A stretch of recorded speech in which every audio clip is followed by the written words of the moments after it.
des franchises douanières et des exemptions de taxes et d'impôts octroyées aux nantis d'Haïti. Pour comprendre comment les hommes d'affaires haïtiens sont méchants et inconscients, il faut questionner les pactes secrets passés entre ces messieurs et dames et les responsables de l'État haïtien concernant les franchises douanières et les exemptions de taxes et d'impôts durant ces 30 dernières années. Au premier trimestre de l'année 2012, les départements du commerce et du Trésor américains ont publié un rapport d'enquête sur les citoyens américains résidant en Haïti et qui sont dans les affaires. L'enquête a révélé que les citoyens américains en Haïti bénéficient de franchises douanières s'élevant à $1 milliard l'an et d'un montant de $1,4 milliard sur les exemptions sur les autres taxes et impôts sur le revenu. L'État haïtien a un manque à gagner de $2,4 milliards par an en octroyant des privilèges à la classe des nantis. Il faut rappeler à tous que $2,4 milliards équivalent au budget de la République d'Haïti. Voilà pourquoi à partir de 2014, le département d'État américain a décidé de réduire les aides octroyées à Haïti et de couper certaines subventions. Les États-Unis d'Amérique jugent que l'État haïtien devrait faire un meilleur travail de collection de taxes et d'impôts. Depuis 2016, l'USE avait signifié au gouvernement provisoire de Jocelyn Prévert que les réductions d'aide allaient venir. C'est dans cette optique que des économistes comme Wilson Lalo choisissent de dresser un budget en augmentant les taxes et impôts des éléments de la classe moyenne et des masses populaires. Le pouvoir en place a fait le choix de ne pas entamer des réformes fiscales. Dans ce bref article, nous voulons analyser pour le grand public le pourquoi des franchises douanières et des exemptions de taxes et d'impôts dans une société capitaliste et expliquer à tous comment l'État haïtien devrait procéder pour rebalancer les choses et rendre justice aux pauvres qui souffrent dans ce pays. Nous sommes arrivés à un carrefour de notre histoire où les lampes commencent à se délier, où l'on ne peut pas continuer à rendre responsable le blanc parce que le blanc a décidé de nous donner une certaine marge de manœuvre pour voir si nous pouvons réellement nous prendre en main. Avec l'élection de Donald J. Trump,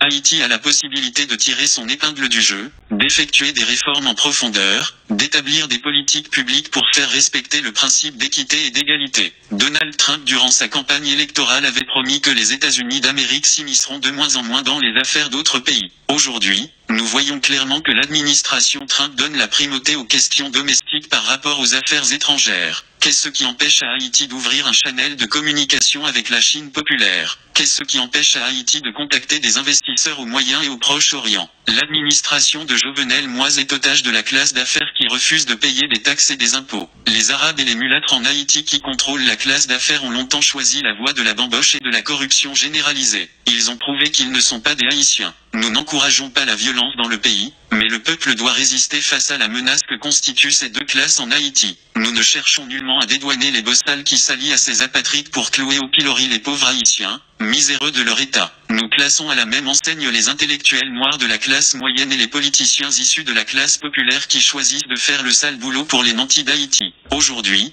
nous devons poser la question de Dessalines, et les noirs dont les pères sont en Afrique, n'auront-ils rien? Haïti, depuis belle lurette a choisi la voie de la libre entreprise et de la démocratie, mais les acteurs dits capitalistes refusent de jouer le franc jeu. La capacité de l'État à collecter des taxes et des impôts est inhérente au régime démocratique et au mode de production capitaliste. Comment est-ce qu'un État peut fonctionner, peut investir dans les infrastructures s'il détermine à exonérer un groupe de citoyens devant le fisc? C'est un crime quand on sait que ce groupe de citoyens a les moyens pour faire marcher l'économie et la machine étatique. Pourquoi accorde-t-on des franchises douanières et des exemptions de taxes et d'impôts? Les franchises douanières et les exemptions de taxes et d'impôts sont accordées pour stimuler les hommes d'affaires et les entreprises à fonctionner et investir leurs profits pour créer des emplois et faire rouler l'économie nationale. Aux États-Unis d'Amérique, les entrepreneurs bénéficient de ces exemptions parce qu'ils investissent leurs profits à créer des emplois pour les éléments de la classe moyenne et le peuple en général. Il y a des mécanismes mis en place pour déterminer si un entrepreneur investit ou non ou s'il mérite de recevoir les exemptions en franchise douanière, sur les taxes et les impôts à payer. Que se passe-t-il en Haïti? La plupart des hommes d'affaires en Haïti sont citoyens américains. Nombreux sont issus du Moyen-Orient. Leurs profits sont entreposés dans des banques américaines,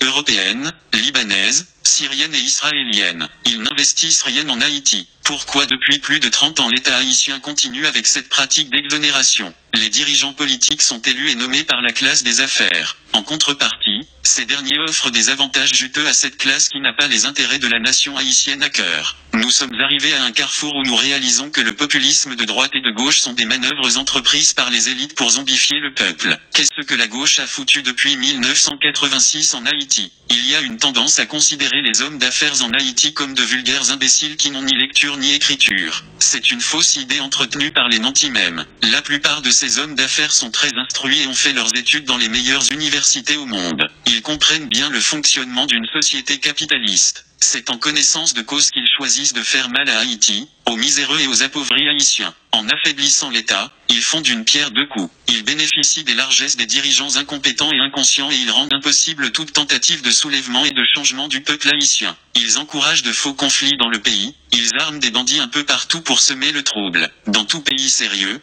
quand l'État faillit à sa mission, ce sont les élites qui se réunissent pour restructurer l'État. En Haïti, ce sont les élites qui affaiblissent l'État même. Elles jouent sur la précarité et sur l'ego surdimensionné des gens pour établir un système de corruption qui fait leur jeu.